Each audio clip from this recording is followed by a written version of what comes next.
Isang masakit na eksenang hindi inaasahan ang bumungad sa likod ng engrandeng kasal ni Claudia Barreto.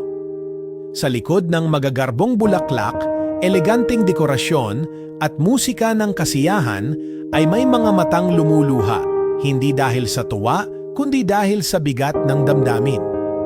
Isa na rito ang mismong organizer ng kasal na hindi napigilang mapaiyak dahil sa kanilang nasaksihan, ang si Dennis Padilla na buong pag-asang dumalo bilang ama ng bride, ngunit tila itinuring na bisita lamang. Ayon sa naging pahayag ni Dennis, bago magsimula ang seremonya, tinanong niya ang organizer kung bakit tila wala siya sa kahit anong bahagi ng programang inilatag para sa kasal. Hindi siya bahagi ng entourage, wala rin siyang papel sa mismong wedding rites, kahit bilang escort ng anak papunta sa altar. Sa halip na natili siyang nasa gilid, naghihintay ng pagkakataong maramdaman man lang na parte siya ng napakahalagang araw sa buhay ng kanyang anak. Bakit ganon? Wala ako sa program? Ani Dennis, habang lumuluha at pilit na pinipigilan ang paghagulgol. Hindi ba dapat may bahagi ako rito bilang ama ng bride? At dito na tumulo ang luha ng organizer na nakakausap ni Dennis.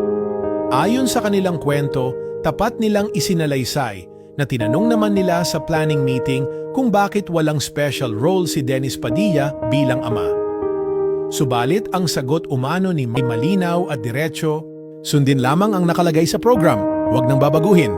Dahil dito, wala nang nagawa ang team ng organizers kundi sumunod sa direksyon. Ngunit sa mismong araw ng kasal, habang kitang-kita nila ang pighati at pagtataka sa mukha ni Dennis, hindi na nila napigilang masaktan.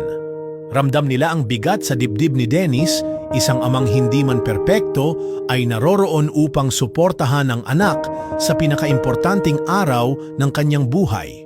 Subalit imbes na yakapin o pasalamatan, tila tinanggalan siya ng karapatan na maging bahagi ng selebrasyon. Ayon pa sa isa sa mga wedding staff, "Sir, naiintindihan po namin kayo. Tinamaan din po kami ng awa habang nakikita kayong umiiyak. Hindi po namin alam kung paano kayo haharapin noon. Pero lahat po ng direksyon ay nanggaling po sa sumunod lang po kami." Hindi raw mapigilan ng iba pang crew na lumuha rin habang sinasaksihan ang paghagulgol ni Dennis. Isa raw itong tagpo na hindi nila malilimutan, hindi dahil sa ganda ng kasal, kundi dahil sa lungkot na naramdaman nila para sa isang ama na tila itinaboy sa sariling kwento ng anak. Sa social media, maraming netizens ang umalma. Ayon sa ilang nagkomento, tila malinaw ang intensyong harangin talaga si Dennis mula sa pagiging bahagi ng entourage. Para sa ilan, hindi mo kailangang mahalin ang ex mo, pero respeto lang sana bilang ama ng anak mo. Ang iba naman, mas diretsahan. Bakit kailangan pa niyang umiyak at magmakaawa para sa espasyong dapat ay kusa nang ibinigay sa kanya? Hindi man nagsalita si Marjorie sa isyong ito, na natiling palaisipan sa marami kung bakit hindi binigyan ng kahit kaunting puwang si Dennis Padilla sa kasal ng kanyang anak. Sa huli, isa lamang ang malinaw. Sa isang okasyong dapat ay punong-puno ng pagmamahalan at pagkakaisa.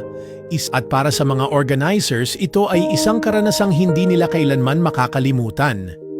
Isang kasal na maganda sa panlabas, ngunit may malalim na lamat sa loob. Lamat na saksi sila at lamat na dala nila, hindi bilang wedding planners kundi bilang mga tao ring marunong maawa at umiyak para sa isang amang tila itinakwil sa araw ng pinakahihintay niyang pagkilala bilang magulang.